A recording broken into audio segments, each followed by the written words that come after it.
ये ऐसे नहीं होता मित्रों।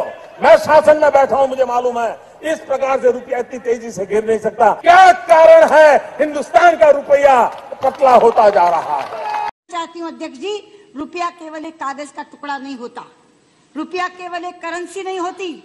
इस करेंसी के साथ देश की प्रतिष्ठा जुड़ी हुई होती है और जैसे जैसे नमस्कार, आप देख रहे हैं दी टॉप। मैं हूं प्रफुल्ल। कल देश के लिए अगर सबसे बड़ी कोई खबर थी तो शाहीन बाग थी कि शाहीन बाग में कब बुलडोजर चलाए जाएंगे, शाहीन बाग में बुलडोजर किसके मकान और दुकान को तोड़ेगा। यह खबर सबसे ज्यादा महत्वपूर्ण थी। लेकिन इससे इतर भी एक और खबर थी जो सिर्फ आपको अखबारों के पन्ने पर या कहीं सोशल मीडिया पे दिखी होगी या किसी पोर्टल के माध्यम से आपको बताया गया होगा कि हमारे देश की अर्थव्यवस्था चौपट होने की कगार पे है, हमारे देश की रुपये में कुछ पैसे की गिरावट आई है। यह बात सिर्फ अखबारों में ही नहीं बल्कि हमारे प्रधान सेवक भी चीख चीख कर चिल्ला कर बता रहे हैं कि हमारे देश की रुपया इतनी कमजोर हो गई है, इतनी पतली हो गई है कि इससे ज्यादा मजबूत तो हमारे पड़ोसी मुल्क की रुपये हैं, उनकी इंपॉर्टेंस है। ये हम नहीं कह रहे बल्कि हमारे प्रधान सेवक बोल रहे हैं। आप प्रधान सेवक को गौर से सुनिए। ये ऐसे नहीं होता मित्रों। मैं शासन में बैठा हूं, मुझे मालूम है इस प्रकार से रुपया इतनी तेजी से गिर नहीं सकता। अरे ये नेपाल का रुपया नहीं गिरता है, बांग्लादेश की करेंसी नहीं गिरती है, पाकिस्तान की करेंसी नहीं गिरती, श्रीलंका की करेंसी नहीं गिरती। क्या कारण है हिंदुस्तान का रुपया पतला होता जा रहा है? ये जवाब देना पड़ेगा आपको। ये उन दिनों की बात है जब प्रधान सेवक हमारे गुजरात के मुख्यमंत्री हुआ करते थे। 2013 की बात है। 2013 में चीख चीख कर चिल्ला कर बताते थे कि देश में महंगाई हो गई है, देश में बेरोजगारी बढ़ गई है, रुपये की कीमत कम हो गई है। लेकिन अब रुपये की कीमत क्या है ये हम आपको आगे बताएंगे। लेकिन उससे पहले एक और हम आपको बयान सुनाते हैं। यह भी उन दिनों की बात है जब कभी सास भी बहू हुआ करती थी। ये वो वाली, आप उनको मत समझिएगा, स्मृति ईरानी को नहीं, बल्कि स्वर्गीय सुष्मिता स्वराज हैं जो उस समय सांसद हुआ करती थी। वो भी सदन में चीख चीख कर बुला रही हैं और कह रही हैं कि देखिए, रुपया सिर्फ एक कागज का टुकड़ा नहीं है बल्कि उससे देश की अस्मिता जुड़ा हुआ है। देश की अगर आप देखेंगे तो आन बान शान है। अगर रुपये में गिरावट आती है तो देश भी झुकता है। ये हम नहीं कह रहे हैं बल्कि पुराने बीजेपी के नेताओं के बयान है। ये भी सुनिए। चाहती हूँ अध्यक्ष जी, रुपया केवल एक कागज का टुकड़ा नहीं होता, रुपया केवल एक करेंसी नहीं होती।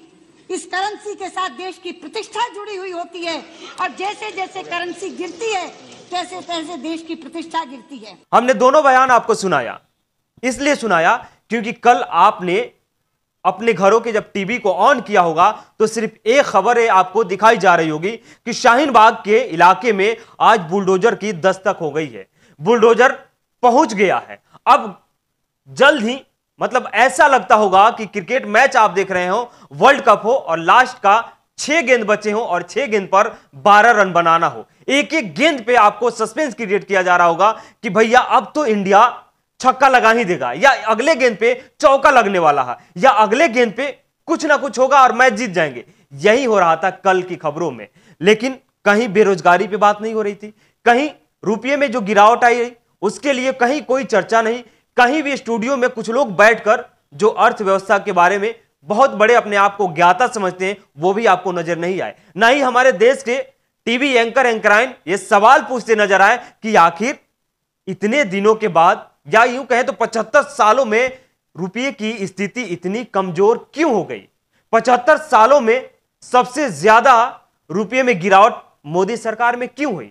जिस सरकार बोलती है कि हमने देश की अर्थव्यवस्था को बढ़ाने के लिए, देश को विकास की ओर बढ़ाने के लिए हम रात दिन काम कर रहे हैं। हमारे प्रधान सेवक विदेशों में जाते हैं और वहां से एफडीआई, आपने नाम सुना होगा, एक हिंदुस्तान में एफडीआई की शुरुआत की गई थी, यानी फॉरेन डायरेक्ट इन्वेस्टमेंट। यानी फॉरेन के लोग आएंगे और इंडिया में बिना किसी अब मतलब रुकावट के वो अपना कारोबार कर सकते हैं। लेकिन कारोबार की क्या स्थिति है ये भी अब हम आपको बताते हैं। अब शुरुआत करते हैं रुपये की कीमत से कि रुपये में कितने की गिरावट आई है।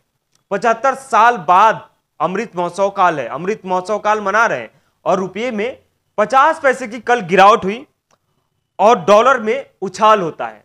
डॉलर में उछाल होते ही 77.17 पर कारोबार खत्म होता है। यानी सुबह से जो कारोबार शुरू हुए थे, डॉलर की कीमत बढ़ते जा रही थी और लगातार हमारे रुपये की कीमत गिर रही थी, जिसमें होता है कि 77 पॉइंट यानी 77 पर जाके हमारा कारोबार रुकता है। तो डॉलर की कीमत बढ़ी, हमारे रुपये की कीमत गिरी।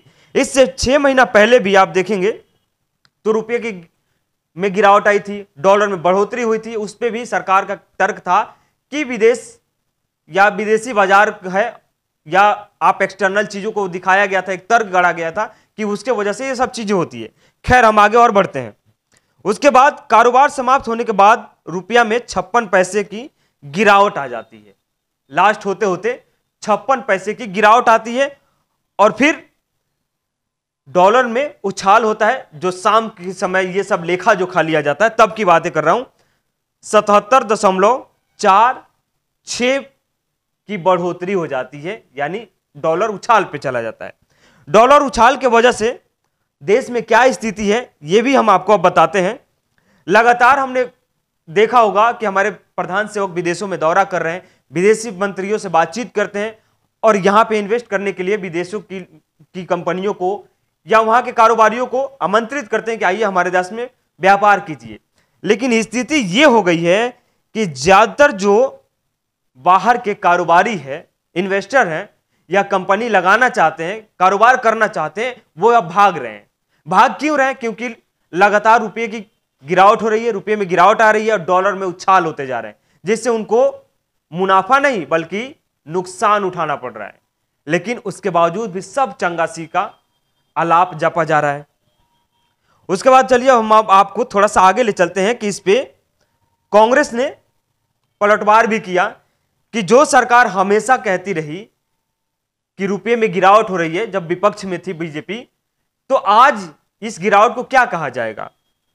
रणदीप सुरजेवाला ने कटाक्ष करते हुए कहा कि 75 साल में पहली बार देश का रुपया आईसीयू में है, इसके लिए बीजेपी जिम्मेदार है।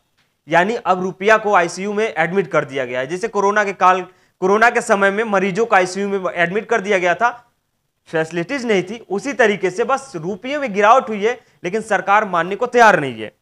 उसके बाद ट्विटर पे भी अलग अलग की प्रतिक्रियाएं आई, लोगों ने अपनी अपनी अलग अलग प्रतिक्रिया दी।